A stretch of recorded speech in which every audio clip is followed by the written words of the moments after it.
Allens Investigate, airing live on the United Public Radio Network, 105.3 FM in New Orleans.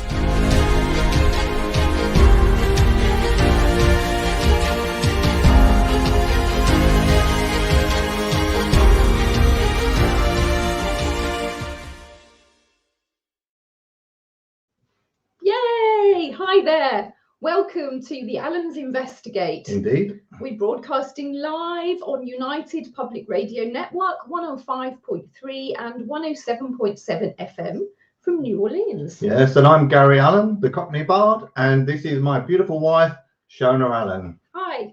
Hi, everyone.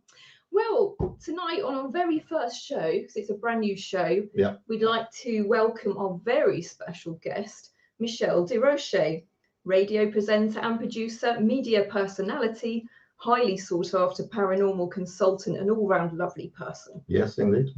Michelle has a passion for ancient history, culture and architecture, and considers herself an explorer of all that would be deemed otherworldly. Michelle, welcome. Hello. Hi, Michelle. Nice to see you. Yeah, great to see you. How are Thank you for having me on. I've been very excited about it. That's a Thank pleasure. you. Yeah, thank you for coming. Thank you for coming. How are you? A pleasure. So, first show. Yeah, indeed. Very Yeah, exciting. it's Very exciting. Yes, exciting. And we're looking at loads of different subjects and hoping to investigate them and see what we can unravel. And so tonight we're investigating you, Michelle. Oh, In a no. nice way. Oh, In a no. gentle way, Michelle. In a gentle So way. roles have been reversed tonight. It is a bit of role reversal for me. Mind you, I've been in the hot seat a lot, so I think I'll be okay. Oh, bless you. So, where did your interest in the paranormal begin, Michelle? Oh, wow. For me, I think it's been a part of my life, literally, probably in the past lives, apparently. But I remember just, having interactions with spirit people from really as a child. And I was very fortunate to grow up in a family that didn't discourage it. Well, my father was sort of like, the house is settling, that kind of thing. You didn't really go there, even though he was intuitive and his family was. But my mother's side, we come from a long line of mediums, so it was always encouraged. If I saw somebody, they would literally just show me photographs without leading me. Like they just didn't want to frighten me, but they didn't want to make me feel silly either, right? No. That's brilliant. Which is really nice because, to me and to Gary, we believe that this is a very natural gift that everybody has. We all have these capabilities within. Yeah. It's just that for some people it to be more latent and more easily available than to others. Yeah. And perhaps that's to do with, social conditioning and various things. Yeah. What do you think? Yeah, I completely agree with you. I believe that we all have gifts. I believe that, you stop using them at some point. Children, are very, very intuitive. And then when they start going through puberty and they go through all these emotional changes, they'll either, if it's encouraged, they'll usually retain it. And if it's discouraged, they'll sort of bury them for a while if they have a healthy fear of it. And I didn't have that. I was really fortunate. I've worked with a lot of families whose children, because they are so intuitive, tend to see everything and other things gravitate to them, whether it be spirit people looking for help because they're not acknowledging that, hey, this is a child. They just see a light and they figure maybe they'll get assistance. And a lot of times it's chalked up as an imaginary friend. Don't be silly. You're ridiculous. And then the child does not want to talk about it because they've been belittled about it or they feel foolish about it. And then if something scary comes in, they're afraid to talk about it. And that's usually when things go bad. So those are usually the children that will bury them for a while. Yeah, it's interesting with children. They do say some strange things, don't they? At times they do see things that others don't. And our little one, when she was very small, we just sort of moved in fairly recently, and she was definitely seeing something at the door. The door was there, and she was kind of peeping around, and she smiled, so she was definitely seeing somebody there. Yeah. Right. Animals as well, isn't it? Animals can sense, can't they? It's the same, yeah. Animals and children. I mean, they sense everything. There are a lot of paranormal investigators who will bring dogs on investigations with them. I sort of have mixed feelings about things like that because, um, yes, they'll see something, but they really can't speak for themselves. We've actually worked with families who have had attachments go onto their pets because the pet can't communicate it. Oh, goodness. So it goes undetected for a really long time, you know. Yeah. It's sad. Yeah.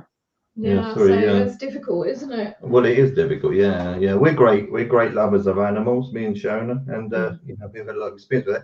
And have you any great ghost stories to tell us? Have you seen any ghosts, for example? Oh my goodness. I've seen Silly question. many things, yeah, in my travels.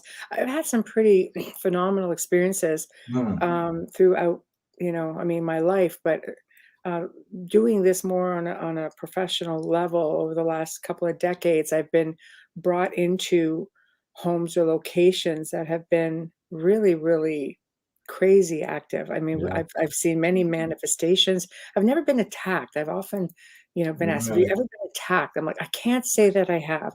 I've worked with people who've been scratched, who've been hit. You know, I was with a colleague at an old jail. I mean, old on this side of the world. Nothing in respect to how old things are on your side of the world. But you know, he was actually being hit, and he was down on the floor. And my first mind, because I've never been attacked, I'm like, quit goofing around, get off the floor. And he's looking at me going, I can't.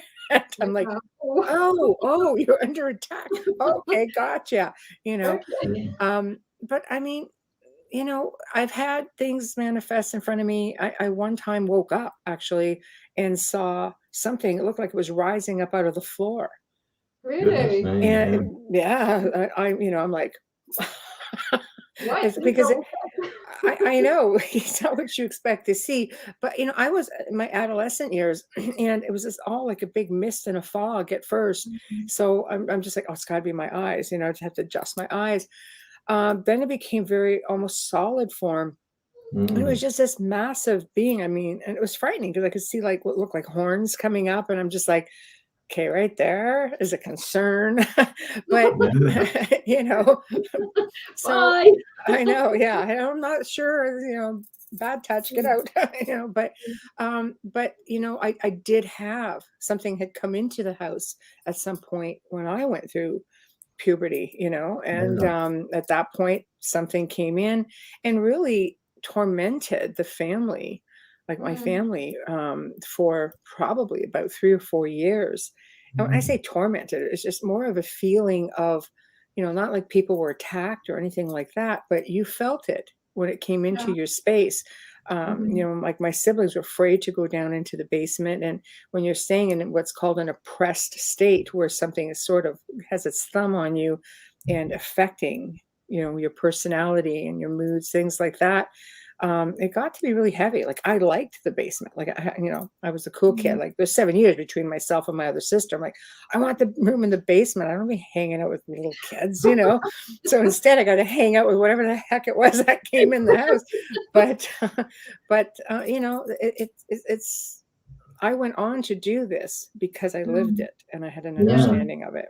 Well, you know, maybe that was in a funny kind of a way, was kind of just sort of ushering you into that direction. That does remind me of my first experience, because I was 7, and I remember that we woke up and my father was shouting because he could hear some sort of chains in the hallway. And when we got up, the front door was open, the back door was open, the telly was on, the radio was on.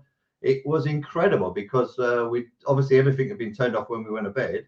And anyway, my dad was explaining this to his brother about 2 or 3 weeks later, and his brother said, "Oh yeah," he said, "that's a right load of nonsense." He said, "If that's true, that great big mirror on above the fireplace is going to fall down." And he did, yeah, and it smashed into 1,000 pieces, and we never had no more. And that was my first experience. So. Wow, You know, and nothing happened after that? The mirror just fell and that was the end of it? Maybe they just didn't like the mirror. Yeah, that was the end of that. Yeah. But that sort of what you just told me reminded me of that. Yeah, that story, and that was the very beginning for me. Yeah, Yeah. that's interesting. See, it's hard for kids being so young to experience something like that. And I mean, what do you do with something like that? My kids, I always thought, don't think about things like this, and it's out of sight, out of mind. Yeah. I mean, I had cleared myself years before, obviously as a young adult, but having children, I didn't bank on the fact that they would be able to see.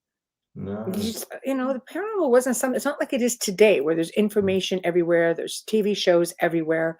Back then, I mean, you didn't have the internet. You just, you had to go to the public library to read up on it. You couldn't just call up someone to come and investigate, right? Like you guys do.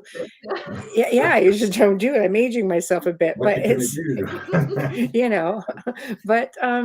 but my kids are seeing things and their abilities all varied. And I think when especially females, when we go through puberty, we have like emotional upheavals. Same with menopause. Being female, we're emotional creatures. And my daughter went through, when she went through hers, I was like, oh boy, I knew I was in trouble. She would call me and say, the statue, because I had this big statue, and she goes, it's just moving across the floor. And I'm going, stop it. You're projecting. Psychokinesis. Okay, you're projecting energy. Stop it. Because I knew there was nothing in the house, that it couldn't be anything else. So we really know how to project energy. It's difficult. It's difficult from a skeptical point of view to, for someone who doesn't understand it to sort of get their head around it, isn't it? Oh, it is. I've worked with many skeptics, and I've learned early on that it's different for everybody. I've seen skeptics become believers. I've seen skeptics say, nope, not going there. And you have to, when you're in the field, you really have to be, I think, open-minded but logical. I don't ever look at anything as face value. I'm like, no, there could be a multitude of reasons for this to be happening. Obviously, if you're working at a location that's had many witnesses, if the families, more than one person is experiencing things, and you have to put some merit into that, but you really do take on the job of counselor as well. I actually dabbled in counseling, just took a quick online course just to make sure I always communicated properly with people, to not ever say anything that would cause more harm, because people really do look to you for the answers. Yeah, it's a big responsibility, isn't it? It really is. I even to this day, when I work with people, I'm just like, let me take the weight for a little while. Don't worry about it, and let's work together and work through it. I've educated people on how to clear their own spaces, because I'm not going to be around forever. My team's not going to be around forever. We're good at what we do. We specialize. When I say specialize, mostly it's our area of study and work falls on malevolent hauntings, because I don't know, we just have a knack for it. I've always been able to do it because I lived it.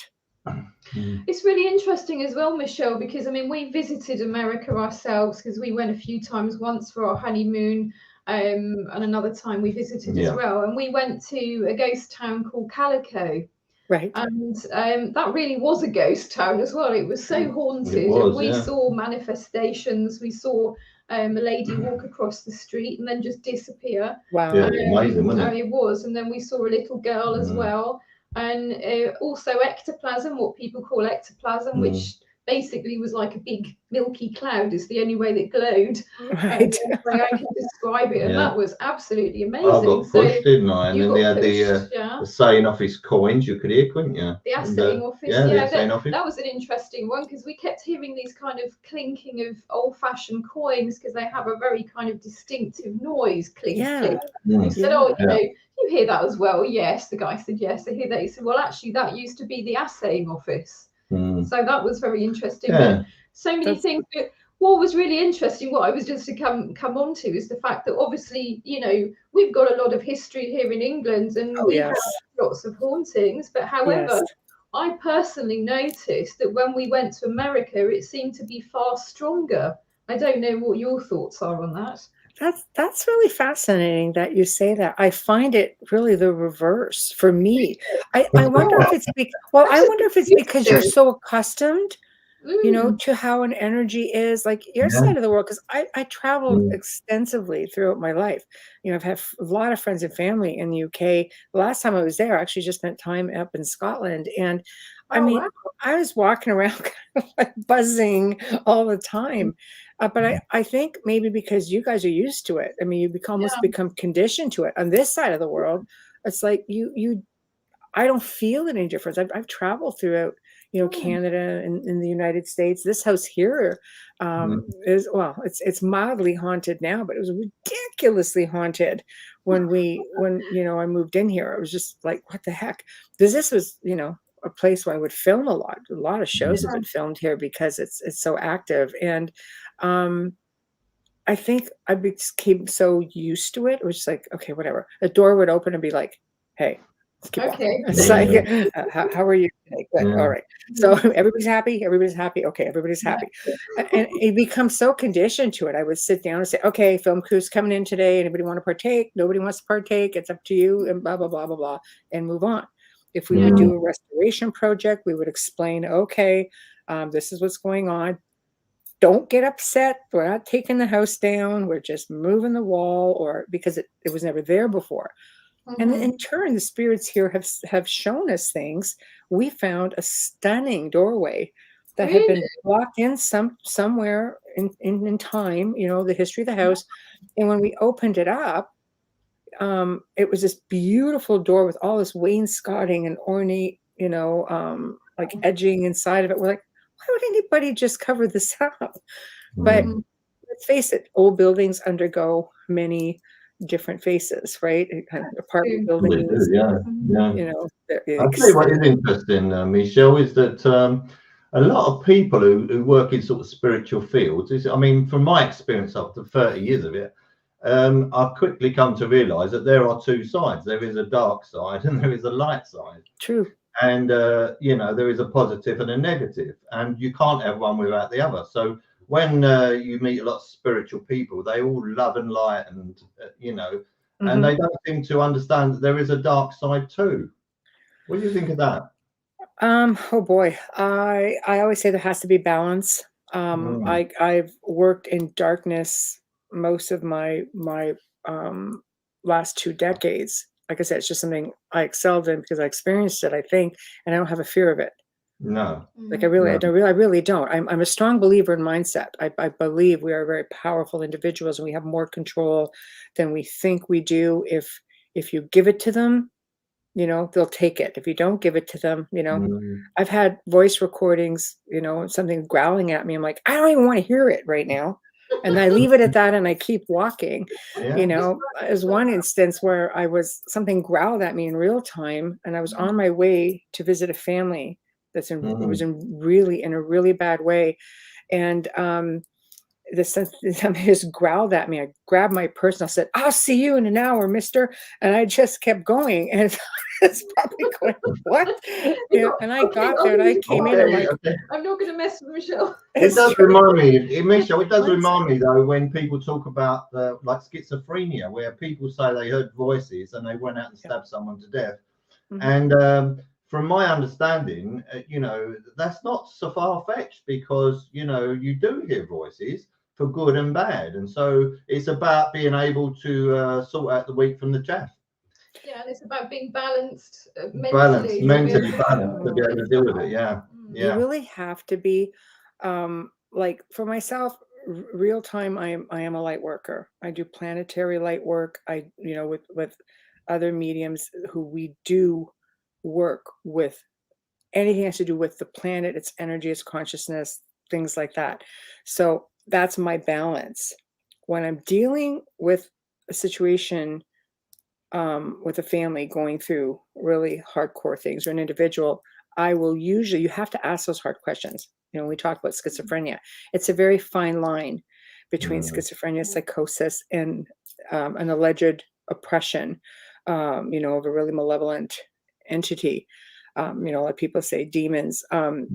It's a fine line. I will usually request a psychological assessment, even psychiatric, depending how bad it is. And then I will require permission from that individual, the doctor, to work with the individual. Because if the medication isn't working, and I've had people say they're on medication for schizophrenia, and the doctors will always give me permission, says just do not, allow them to go off. Like, they can't go off the medication, to which I'm like, yes, absolutely, no problem. But the medication isn't working. So it's something else. And now a lot of psychologists are coming forward and saying, like, they're working with the concept of this could be something more supernatural. Yeah. And a lot of mediums who are also psychologists will incorporate them together. So we are seeing more and more of that now. Yeah. Well, I think it's interesting as well that the word that psychologist was a study of the soul in the 16th century, and then it's become a study of the mind. Wow. The irony of that. No kidding. Yeah. That's perfectly I love true. that. So, yeah, it's perfectly true. So, but it is a fascinating subject, and I think the more that you begin to understand it, the more you delve into it. And I think a lot of psychiatrists and psychologists, it is quite scary at times, I think, and you have to really understand the human being and what we are. We're basically energy. That's what we are. And we're eternal beings, and a lot of people don't really understand that. They think, you just born and you just go to work and you feed the kids and then you die and then that's the end of it. But from my experience, and I'm sure from your, Michelle, and Shona's experience, we know that's simply not the case. I agree. I always say that there's a whole other world out there that's around us, and we fail, I think, to see it all. The example I use often is, let's say you have a glass and you leave it on the table and you go to work for the day, because we're so conditioned to a routine. You come home, let's say the glass is moved. Yeah. Would you say to yourself, oh gosh, I forgot to put the glass away this morning? Or would you say to yourself, that's not where I left the glass? Who moved the glass? No. Most people will say, oh, I forgot to put that away, or I forgot to wash it. I forgot it on the table. We're just not conditioned to look outside of the box. Like, we have this tunnel vision when it comes to our routines, and all kinds of things could be going on around us. And I learned that a lot living. I mean, I've lived, in haunted locations. I will only stay in haunted locations if I can help it anywhere I travel in the world, because I love to be in that world. I love to be, with the spirits, and I love architecture and ancient history, and I will stay in really as old of a place and as haunted as I can. Have you ever been to a place called the Ancient Ram Inn in Gloucestershire? I have not. Everybody keeps telling me I need to go there. Oh my goodness me! That's very haunted, that one. Definitely, I think. But the Isle of Wight is it the Isle of Wight where it's okay? No, it's in Gloucestershire. Oh, okay. Yeah. I think there's a lot of people that have done investigations and things. I mean, we visited, and we met John Humphreys, didn't we? John Humphreys, the owner, who sadly passed away now, but his daughter's taken over.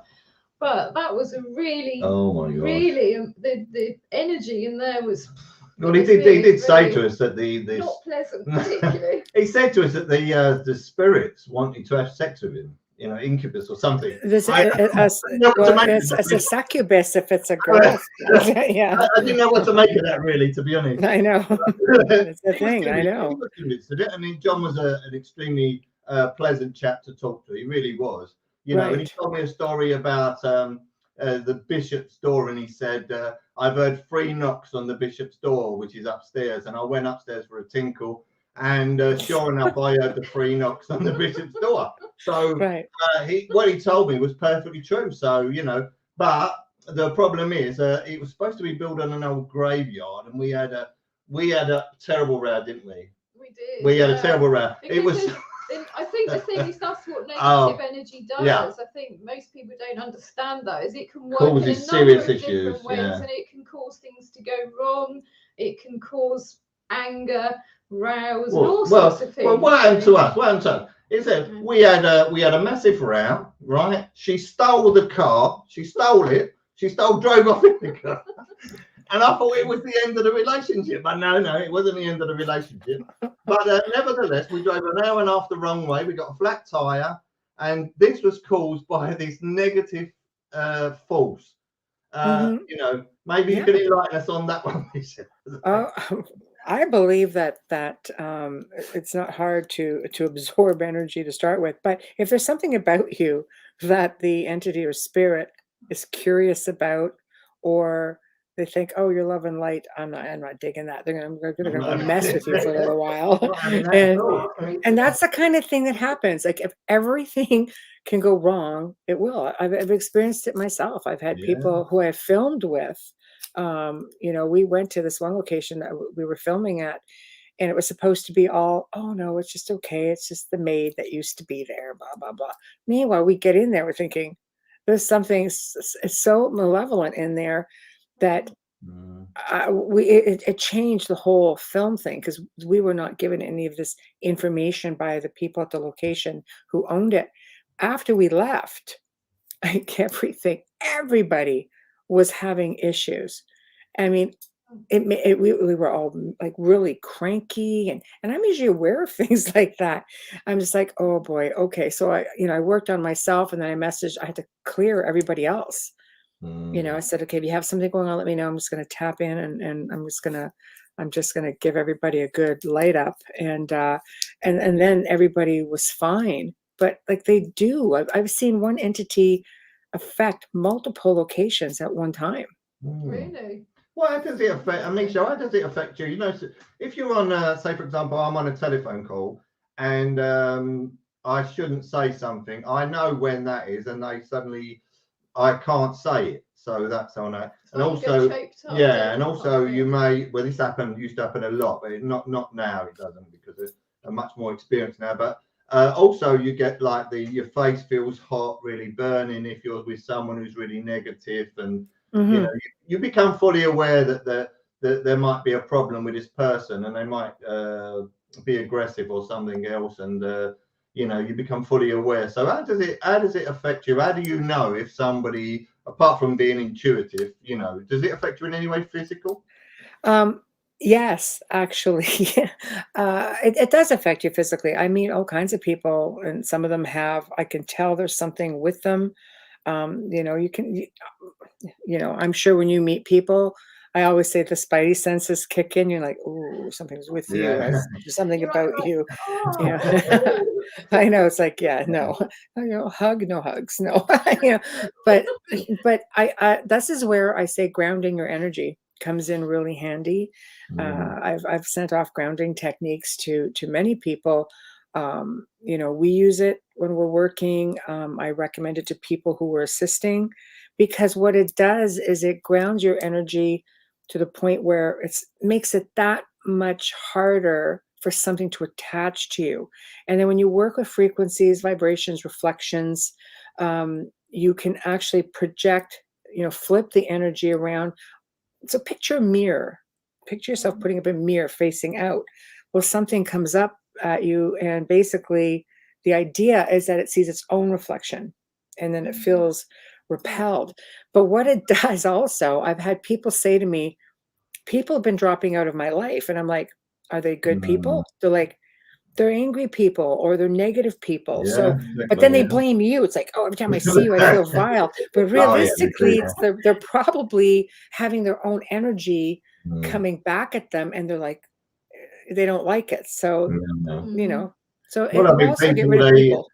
The one thing people don't like sometimes is truth. You know, when you tell them the truth, you know, they don't like that, do they? Everybody wants to hear it now. But, you know, you just have to say it, don't you? Sometimes, you know? I mean, well, I'm a bit more diplomatic than you. You're a bit sort of. Hey? They're meant to crack a nap, anyway. I do believe that. You know, I think it's interesting. I like facts, Michelle. I like facts. I like proven evidence. You know, if someone tells me they believe in something, I'll be open-minded. Sure, I'll be open. And same as Shona, we'll be open-minded. but we don't go full on and raise the flag, shall I say, unless we're absolutely convinced. I think that goes back to what you were saying earlier, though, and that is that you have to be a little bit more on the ground. Yeah, Say, well, sure. okay, let's make sure it isn't something more logical before we jump to the conclusion that it's paranormal, for example. You know, Right. So I think it's very important to always keep that in mind. Yeah. Absolutely. Absolutely. I think, Well, you know, what you put out there comes back to you. Yeah. What do you think of Egypt? You got an interest in Egypt? I know Shona's very much into Egypt. Yeah. I've been to Egypt, and I had interesting experiences there. A lot of it's past life for me. I really wish that I knew then some of the things I know now, because we evolve as people. We develop a different sort of awareness, and you can experience it in such a different way. At the time that I went, it was just a different time. You know, people were like first off, I got off the plane and got grabbed by, you know, their chamber of commerce at the time, like, because my hair was the same color as Shauna's, and it was just like really, you know, long hair, and they're just like, you cannot go roaming around Egypt looking like that. You know, I'm like, why not? Because you will go missing. Like they said, what do you want to see? Let us plan out your itinerary so we know where you are. So I'm like, God, like that wasn't like frightening enough, you know. And then on my last day there, I end up with this chic type individual with a bodyguard who was considerably bigger than him, and he was a big man, you know, and with a bunch of flowers, and you stay with me, and you know, and I'm like, my family will miss me, I'm sure, but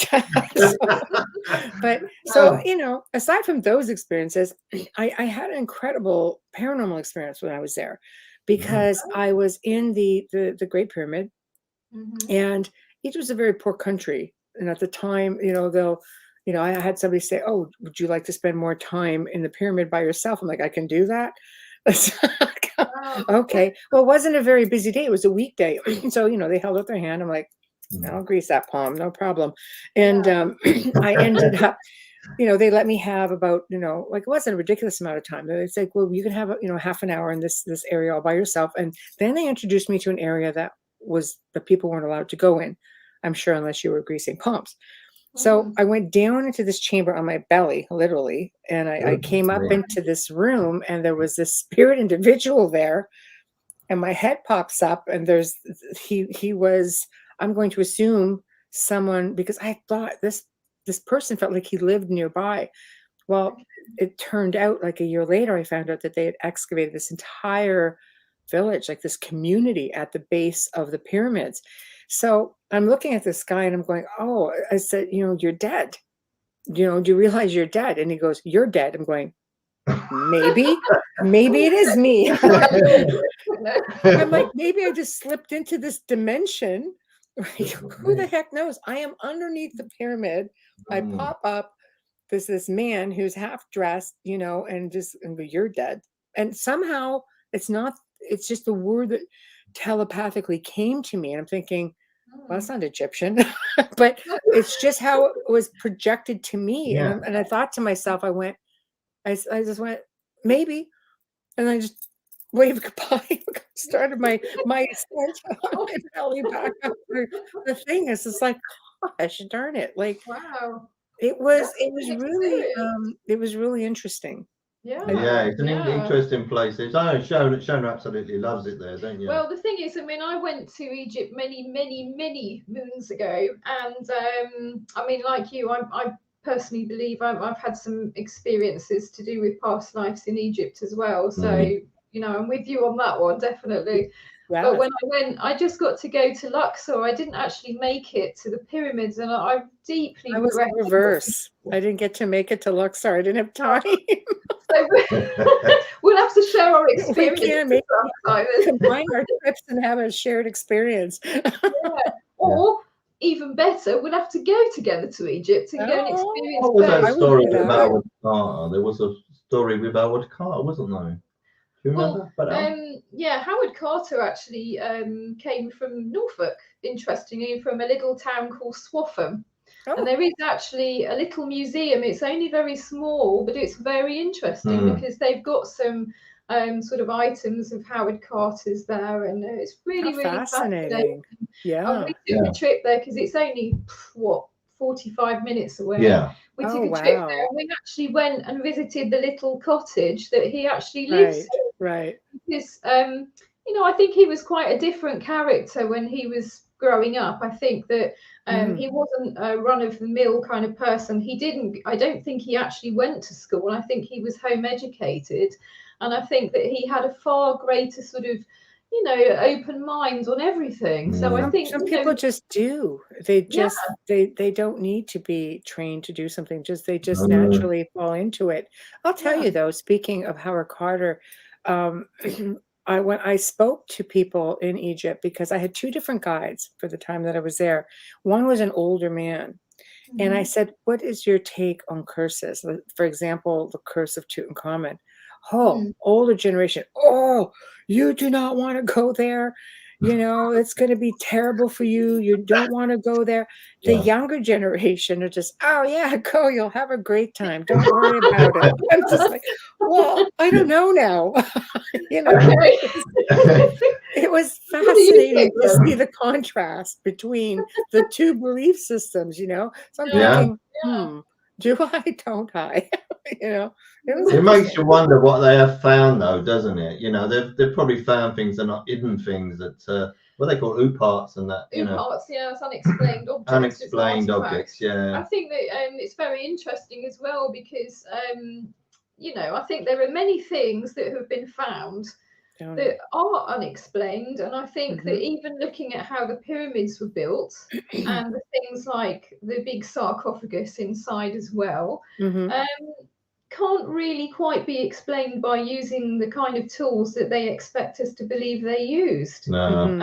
Quite the contrary, I believe. I think that, you know, technologically, I think they were very advanced, maybe in slightly different ways from our understanding, but I do believe that they were very advanced people. What makes you wonder where the technology came from? I mean, realistically, there's a lot of out of place artifacts that, especially in Egypt, you know, like the Baghdad light bulb. And what's interesting about that is they've actually found a tomb. I mean, first off, there's Seti the First has got, you know, hieroglyphs of helicopters and planes and UFOs, and they actually found, I believe it was in the 70s, they found a tomb of what looked like to be a tall alien, you know, with the big head, probably a tall white or a tall gray.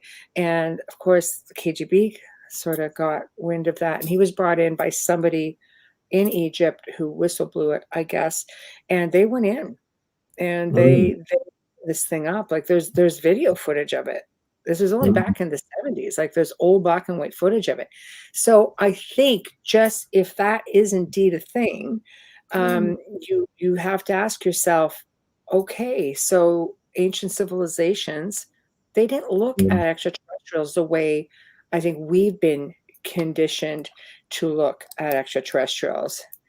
And I think that the ancients worked, you know, with the beings from the sky. They would often say, our friends from the stars. You know, the whole Indians would just say, yeah, you know, the ant people who were described to look like grays, who came from under the ground, like subterranean.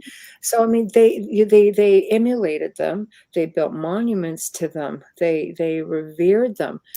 It's our generation, I think, since the Rendlesham days that, oh boy, gotta fear these guys, and we do. It's interesting, Michelle, is that I've never been a great one for aliens. I've got to be honest, but nevertheless, in Benidorm in 1980, I managed to see a UFO, and I had high-powered binoculars on it, and it was saucer shaped and everything, and it was going at extraordinary speeds, I have to say, and it suddenly disappeared. The military did bring out the stealth bomber some period of years later, but it was interesting, and I can't say either way whether that was military project, black project, or whether that was some. All I know is I saw it. So, so to me, it was true in the essence that I actually saw it and witnessed it with my own eyes through binoculars. And but I couldn't explain it. It was going at such extraordinary speeds. But we don't know what the And technology is, right? Reverse engineering, like we don't know. We're not made privy to that. Well, it always kind of made me wonder with the Nazis, because I mean they were supposed to be very into the saucer projects as well, and when they were supposed to be going out to these various places, because they went to Egypt too, you know, we're always kind of led to believe that they were looking for the origins of the Aryan race. The Holy Grail on that, yeah. But were they actually looking for ancient artifacts or technology? For sure. Yeah. You know that they went to Rennes-le-Château, right? Carcassonne, yeah, they actually were at Carcassonne, I believe, weren't they, trying to find they went to both locations. So it's like Carcassonne, haven't you?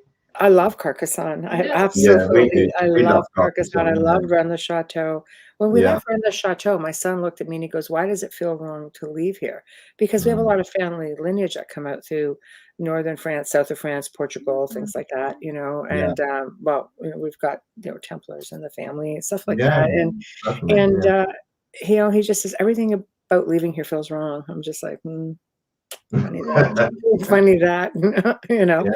So yeah. So it's fascinating. I know that there, you know, the people out there that, you know, you're thinking the Nazis, they're huge into esoteric knowledge, the occult. They knew there was something there, out of place artifacts, relics, you know, lost relics, things like that. Yeah, well, they were very into the Theosophical movement as well, weren't they? They were very interested in Madame Blavatsky. They were, you know, big into that, weren't they? And then, of course, you got Wewelsburg Castle, where they had the big round table in as well. Yeah, that's right. That's right. They knew something. They knew something, and getting into Vatican archives and things like that. Like, there's a lot of information out there that maybe there are elite people of the world who are made privy to it. Yeah, exactly. It's believed that, you know, there are people using these old occult, you know, ways to. Well, it's like interesting, Nikola Tesla, isn't it? Nikola Tesla's another one, isn't free it? Energy, that's what I say, more free energy. Yeah, he's brilliant. Electricity bills, that's some free energy. I can talk about anything, just go. I'll follow along, believe me. So, what about, Michelle, what about things that, like, for predicting the future? Have you had any future premonitions? I did not. I to my knowledge, I've not had premonitions. I've never paid attention if I have. My sister used to get them, but when she was young, she'd be just like, you know, she would tell you when the telephone would ring, or she would have dreams and she would just say, well, I think this is going to happen. But it's just nothing that she went further on. I did work with an amazing woman, and who ended up with, I find gifted people often end up being the target of malevolent energies.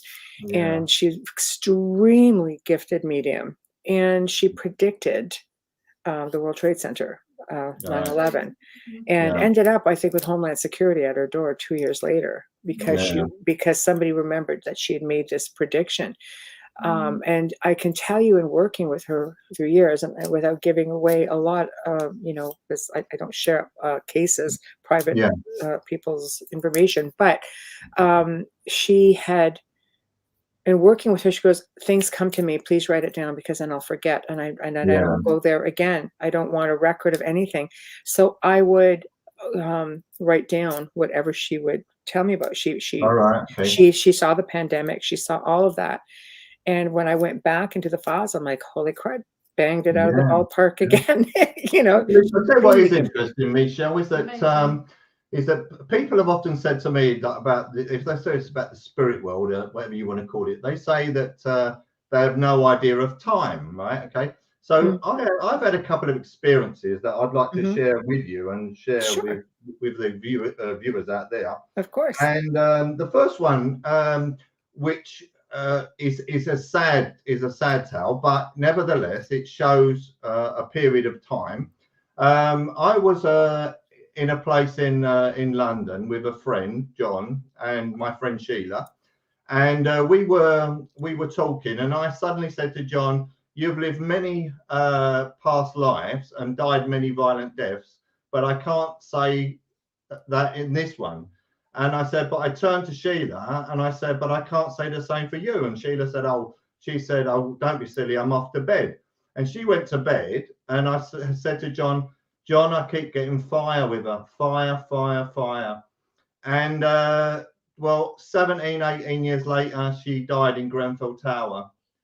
So on the 16th floor. So you had a premonition. That's a 17 to 20 years span. And then the other one I had was I had an Ulster dream. It was on a Friday night, and in this dream that I had, it was 8-runner race. I could see number 4, and his name was Tedborough. They told me it was Tedborough, and the horse come from last to first and won, and I had a winning ticket in my hand of 11 to 1.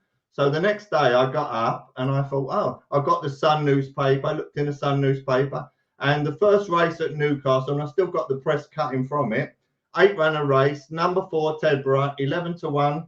And I put 20 quid on it and it won. So there you go. That was the very next day. So there's 2 examples there. One being one day and one being 17 to 20 years. Right. So what do you make of that? I think time is pretty irrelevant. I have had people say things to me like, I see this happening in your life. A friend of mine, also gifted medium, saw 2 or 3 of my pets all passing within like a year. And I'm thinking, no, we have to be off your game on that one. But I didn't give it another thought, right? And they all did. I had these teeny little cheese, and they were all older, and they all passed months apart. Yeah. And I mean, within that year. Yet I've had the same person along with another 3 or 4 individuals say someone in my life was going to be passing. And the difference here is I believe I intervened by saying, this person close to me, I said, I would really feel better if you went and got your heart checked, because it was centered around around the heart. So, and Hey, George. George Jones. And he went, had his heart checked, and he goes, okay, and there were things he was doing in his life. I said, you need to change certain things. Exactly. And he did.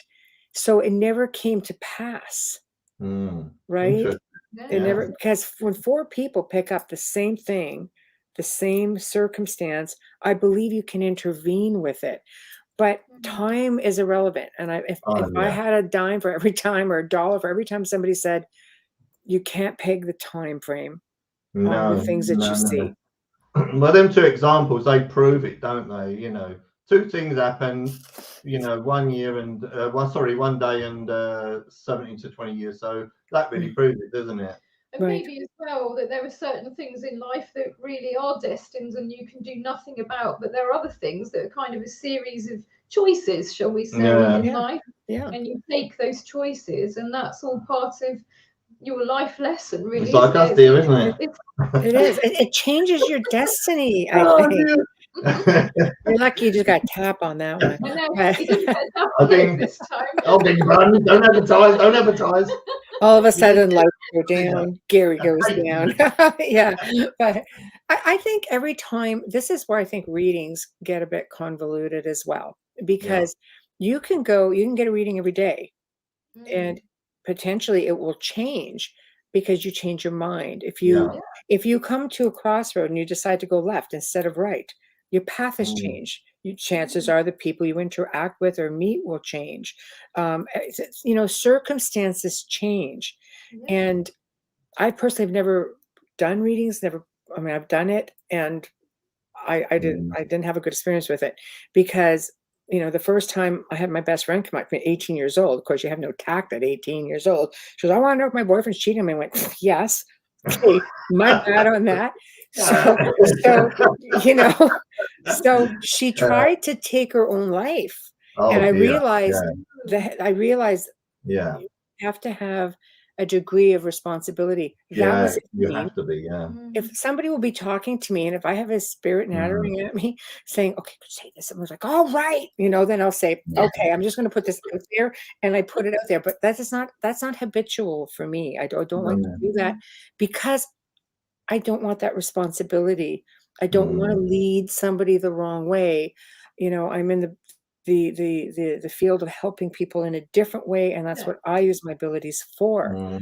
But I think a person who hangs, they will hang on everything a medium says. On an average, it becomes an addiction almost.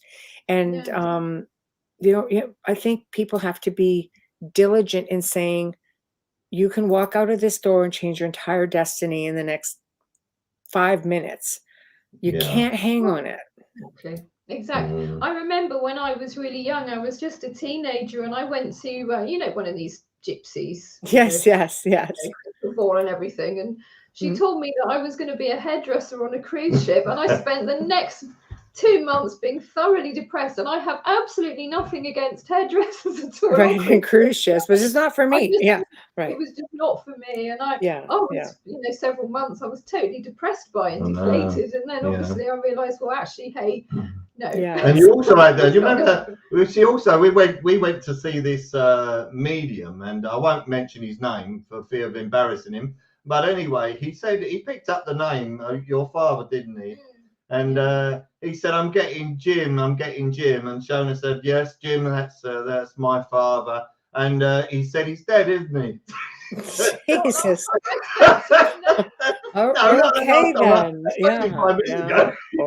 Oh boy. But he wouldn't have it. He wouldn't have it. He said, "No, he's definitely dead." She said, "No, my father isn't dead." So see, people fish, right? That's the problem, is knowing when you're being, when the lure is going out. And well, I know, and also, of course, that kind of thing is what gives mediums and intuitives, etc., a really bad name, because they do that. They do fish, there's a lot of them do fish. From personal experience, I mean, I've met some incredibly accurate mediums. They've been absolutely spot on, getting names from nowhere, and they're quite unusual names. I mean, you've done that yourself, haven't you? To also the other side of the coin, where you're just thinking, no. I know. Some of it's just like, you should not do this for fun or a living. But it is a great shame that people don't quite understand it. But a lot of it is misinformation, and a lot of people read too many books. And I've never read a book in my life. All my gifts are natural. So but I think if you went down a path of being taught by someone, and they teach you what they know, but it don't necessarily mean it's right, but that's what they do, don't they? It's better to learn with someone if you can. Yeah, exactly. You need, and that's it. Everyone makes mistakes in life, but it's all about learning, and it's all about getting on the the right path. And and I think with teachers as well, I think the idea should be sort of, you're guiding people. You're not telling them how to do things. You're guiding them to find answers for themselves. I think that's what makes the best teacher. And I remember my biology teacher at school said to us in class, and I think this is the only ever useful thing that I ever got from school, I have to say. he said, "Remember, use books. Don't let books use you." Yeah, exactly. And I thought that just about sums it up for me. Well, it's not bad advice when you factor in the point that somebody wrote that book. Just, what was that individual like? You're usually doing something based on that person's belief system. Exactly. So I think it's just, you take what you need basically from all of the information presented, don't you? What's right for you? Life skills. Exactly. Someone said to me, are you religious? And I said, no. And they said, but I thought you said you believed in God. I said, I do. But God is in everything. I said, my God is in everything. Nature, every single mortal thing. Life. My God is in life. So, I think you don't have to be religious to believe that. No, I think so. I agree with you. I believe you can, find your faith, whether God, Allah, whatever the case may be, by taking a walk in the forest and just having that reflection with yourself, and He's within. He's within. You don't have to go to an institution and pay out your money and pay your dues, as they say. Exactly. You know what I always think of, Michelle, is the bug when it's walking along and it suddenly plays dead, and the intelligence of that. That's right. what I always think about. How intelligent is that bug to know that if he can play dead, you might not hurt it. Well, talking of which, did you know the female dragonfly? When the male dragonfly wants to mate with him, she plays dead and has a headache. That sounds about right, doesn't it? Really? Not interested. Yeah. Not interested. No. That's funny. Lots Oh of my like God. between, yeah. Bring out the tablets, for God's sake. Aw. Oh, well, it's been an absolute pleasure having you, Michelle. Yeah, it's it really has. It's a pleasure was mine. Thank You're you. a It was a wonderful lot of human fun. being, and I wish you all the very best. Thank you. Thank you very much. I'm going to say goodbye, and maybe we'll do it again sometime. Maybe you have to come on our show. Let's There's hope so. so much to talk about. Yeah, so much to and talk we about. try and squish it all in the hour at the moment. So Absolutely. All right, I'm going back behind the scenes. Yeah, take care, Okay, Michelle. Good night, my favorite. Take care. Bye-bye. bye, darling. So that was really good and entertaining. I really enjoyed. Fabulous guest, wasn't she? Yeah, Fabulous really, guest, really very interesting. knowledgeable. Yeah, very And knowledgeable. there's stuff as well, because I mean, I know that we're sort of in that genre, in that field, and we have our own experiences in things, but it's really interesting listening to someone else's take on that and what Michelle's experiences have been Fabulous. as well. Yeah, it's fabulous. Yeah, it's interesting, Because you don't have to believe everything, but you have to think about what people say, and you have to look into the facts and and see what they say. Yeah, and see what they say. But I think that's the thing, though. From looking from a skeptic's point of view, they might be sort of saying, "Oh, it's a load of rubbish and everything else, whatever." But it's very unfair, because unless you've actually experienced this yourself, I mean, there's been things that have happened to us, and we try and find a logical answer to it most of the time. We just say, well, that door, did it open because of the wind, for example, or something else happened, or was it vibration that caused it, or whatever? And if you can exclude all the logical explanations for something happen, and you're left then with an illogical, shall we say, explanation, then you have to say. But when you're talking about destiny, we've never had a single date. And we've been married 20 years. We've been brought together by destiny. So there you go. There's hope for everybody. So if you haven't met the right person in your life yet, there is hope for everybody.